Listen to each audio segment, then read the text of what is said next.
बहुत ही सीरियस मुद्दे पे बात करती हूँ।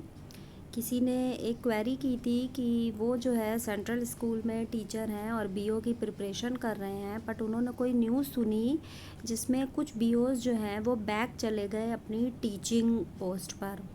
तो देखिए ऐसा क्यों हुआ?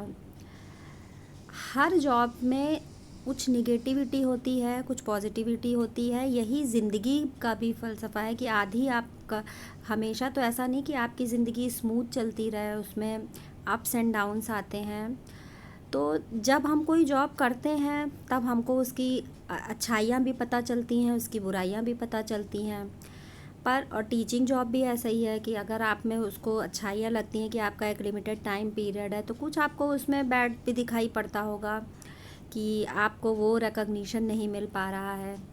तो देखिए जब आप एज अ टीचिंग प्रोफेशन में हैं तब आपके पास लिमिटेड ज़िम्मेदारी है, पर जब आप एक लीडर के रोल में आ जाते हैं तब निश्चित ही आपकी ज़िम्मेदारी बढ़ जाती है। तो उस ज़िम्मेदारी के साथ में आपको पूरा हर फील्ड उसके साथ में कोऑर्डिनेशन भी रखना है। इतने सारे लोग, अब समझ लीजिए टीचर्स इतने हैं, बीओ एक अकेला है उसमें। तो कैसे कोऑर्डिनेशन बना के चलना है, कैसे सबको सेटिस्फाइड रखना है और कैसे अपना काम भी कराना है, तो ये एक मल्टी टैलेंटेड टास्क है। पर अगर ज़िंदगी में परेशानियों से आप घबरा के बैक हो जाएं तो मुझे नहीं लगता कि ये कोई सल्यूशन है। देखिए लियन पीरियड होता है, निश्चित ही जब आप लीडिंग पोजीशन पे होंगे तो आपके ऊपर प्रेशर रहेगा टारगेट पूरा करने का, आपको अपना ब्लॉक अच्छे लेवल पे रखना है।